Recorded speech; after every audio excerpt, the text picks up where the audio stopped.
To stay on time so that nobody gets cut off from their speeches.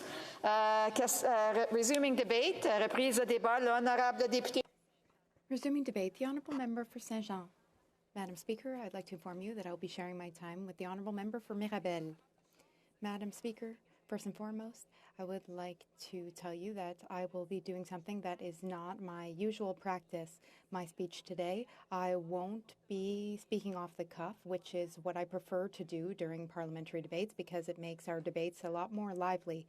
Today, I will be reading my speech from start to finish. This is my way of trying to help out the House support personnel because they are working extra hard to keep things running, and I'd like to thank them from the bottom of my heart. Madam Speaker, today we are debating something exceptional. The situation is not what's exceptional, but the act is. The Emergencies Act itself is exceptional. It is an ex post facto law. That means an act or law which is applied after the fact, which is a total departure from the usual democratic principle that there should not be arbitrary laws or detentions, especially not retroactively. This is against usual democratic principles, according to which citizens should be protected from searches and arrests which are arbitrary. And in fact, when this act was drafted in 1988, it very clearly defined the criteria for triggering the act. That is exactly what we are debating today. The only question that matters is, are we meeting the criteria for implementing the act? Because these criteria were designed to protect the very foundation of justice and democracy. The government's own briefing note it sets out the criteria for triggering the act. I will quote from it. The act has a very specific definition of what is a national emergency. It clearly indicates just how urgent a situation has to be before we can invoke the act. A national emergency is an urgent situation. It is temporary and critical. It seriously endangers the health and safety of Canadians or threatens the capacity of the Government of Canada to preserve the sovereignty, security, safety, and territorial integrity of Canada. It has to be an emergency situation that cannot be effectively resolved by provinces and territories or by any other law in Canada. In a nutshell, it's necessary to prove not just that the act is useful, but that using it is necessary. We cannot look only at how serious the situation is. We have to come to the conclusion that we cannot deal with an emergency situation any other way than with the act. The problem is that, I've been listening to the speeches of the members thus far, members who are in support of the act, and I've listened to them in good faith because I'm always open to questioning my own position, but nothing has convinced me or swayed me yet. In fact, I'd like to tell you about some arguments that I've heard since the beginning of the debate and tell you my thoughts on them. We've heard entire speeches during which members have tried to justify using the act because, for example, the people haven't been able to enjoy the beauty of Ottawa, or because they haven't been able to visit museums, or because businesses have had to close. And that is a bit ridiculous that these arguments were used during this debate. And it might sound ridiculous that I'm bringing this up, but it's not anecdotal. In fact, many members have made these arguments saying that this makes it a national emergency situation. But you know what? I feel that this is indicative of how weak and flimsy the arguments are in support of applying the act. We also heard as an argument that 72% of Canadians agree with using the act. I think it's really scary that we're justifying using this exceptional act with a poll. Apparently, it's obvious that in the criteria, which I just read out, there's nothing that says as soon as X or Y% of the population agrees, then we can trigger the act. And thank goodness that's not a criteria. That said, I will say that I'm fully convinced that this 72% support is not just support for the act. I think rather it reflects Canadians' desire to see this situation resolved by any means. I think that the 72% is the public's reaction to the flagrant, blatant lack of leadership by the government in managing the crisis. And the government has used the act now, which I feel is a very sad attempt to hide its own incompetence and cover it up. There have been other arguments which haven't convinced or swayed me, but they do warrant some further consideration. For example, the member for Windsor West, in questions and comments a few times today, mentioned that the situation at Ambassador Bridge wasn't fully resolved. He said that while some traffic had restarted, there were still challenges. He mentioned families who had been blocked from accessing health care, and he asked Bloc colleagues what we had to say to those families. Of course, I have all the compassion in the world for those families, but I don't think using this act is the solution. The proof is that authorities have been able to use the act since Monday, but the member himself said that the situation has not been resolved. Moreover, most of the dismantling of barricades was done before enacting the act through existing legal channels. And in fact, enacting the act is not the problem here. The problem is, in fact, misuse or inadequate use of resources, which are existing resources that we had, and we shouldn't be suggesting to these families that the Emergencies Act will solve their issue.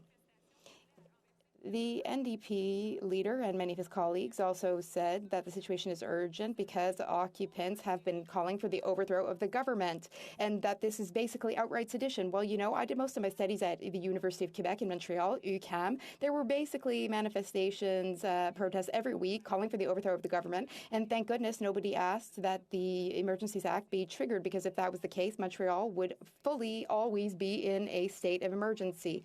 Honestly, I don't think that there is any serious concern for the sovereignty of the state here. With Max Weber's definition, the government has not lost monopoly in being able to handle legitimate violence. We're not in a situation of insurrection. And as for territorial integrity, well, I know that the people of Ottawa can be chauvinistic, but taking the 3 square kilometer perimeter, even though Ottawa is the national capital, well, Canada is a country with a 10 million square kilometer territory. And police officers have said that the law is useful, but they haven't really explained why invoking it was necessary. My Bloc colleagues very cleverly pointed out that existing laws would have allowed us to take concrete action without recourse to the Emergencies Act. In fact, before Monday, nothing prevented various police bodies from working together to achieve what's been achieved in the last 24 hours. And moreover, it's not up to police officers. It's not their role to justify recourse to the Emergencies Act. In fact, that is the role of parliamentarians. And I think that quoting police officers as a justification shows that there are, in fact, gaps in that the Emergencies Act should fill. But in this type of act, we need to be 100% certain. A colleague said today that he wasn't 100% certain that it was the right thing to do, to invoke the act. And another argument that has been made is that the act has deterred people who were going to join the protesters from joining them. I think that's a really dangerous, slippery slope argument that we would consider triggering this act as a deterrent or even as a preventative measure. And in fact, from Monday through Friday, while the law was in effect, nothing deterred protesters from partying, having barbecues, using a hot tub right in the middle of the road. The act shouldn't have a deterrent effect. What did deter them was finally police taking action.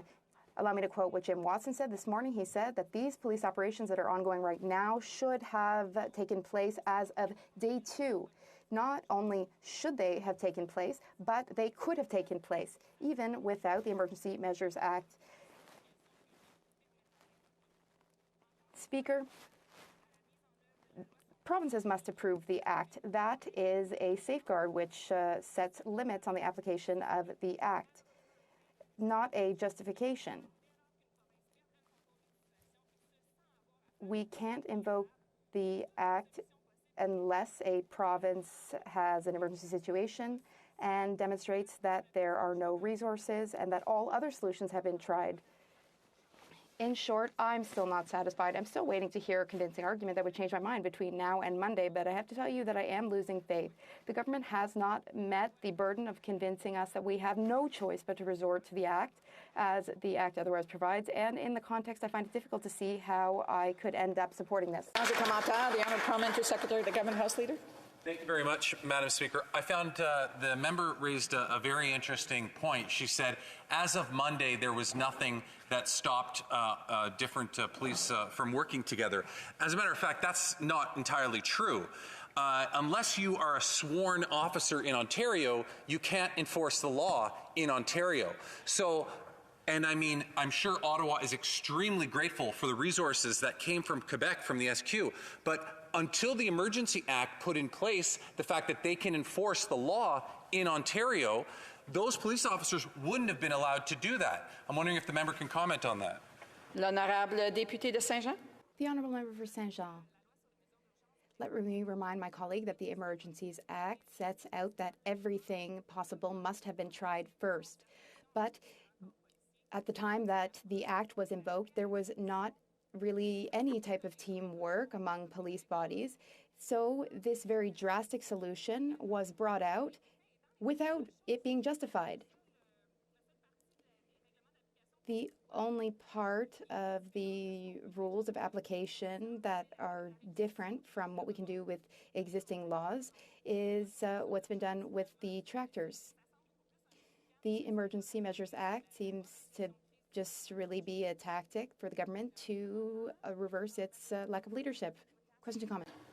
Well, thank you, Madam Speaker. And today, throughout the day, we've seen at different times Liberals kind of self-congratulatory attitude as they talk about the measures today being effective.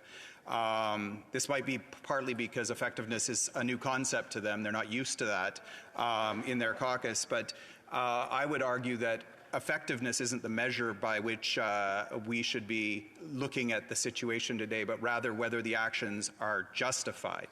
And the question I would ask the honourable member is, with the precedent we're setting today, in what other situations might she be concerned that this act may be used? L'honorable député de Saint-Jean. The Honourable Member for Saint-Jean. Well, in fact, when legislators created the War Measures Act, they had several scenarios as ideas, but nothing specific. This act can't be invoked for specific situations. It has to be general in nature to protect it from being overreach or excessively used. There are criteria which must be met in order to invoke the act. So how could we come up with a very, very, very specific situation in which the act should be invoked because it was intended to be general and to have safeguards in order to protect justice and democracy? There was no need to think of potential applications. The act is already built to support us. Member for Skeena-Balclay Valley. Thank you, Madam Speaker, and thank you to my colleague for her remarks. I want to come back to the failure of local police and provincial police to address the situation, because I've heard it said several times that the police had the tools and the resources that they needed to address the situation. And yet what we heard from law enforcement was that due to errors that were made early on in the crisis, they did not feel that they had the tools and resources necessary to restore social order. And it was only until the federal government stepped in that we started to see social order restored. So my question, I agree that it is up to local police to enforce the law and up to provincial police to have their backs. When those two levels fail and cry out for help, should not the buck stop somewhere? Should not someone step in and say to the people of Ottawa and the people across the country who are asking for protection that we will be there for them? That is my question to my colleague. The Honourable Member for Saint-Jean. 1 minute to reply. This is an interesting question. I answered it in my speech, but I thank my colleague for the question. In my speech, I said that I was very concerned that a province or city start asking for this because they fail to address a situation on their territory. Failure is not one of the criteria in the Act. In fact, there were problems with police operations. We know that, and the chief of police resigned. But inability to deal with a situation or not dealing with a situation shouldn't be used to invoke this act. Reprise le débat. Resuming debate, the honourable member for Mirabel. Thank you, Madam Speaker.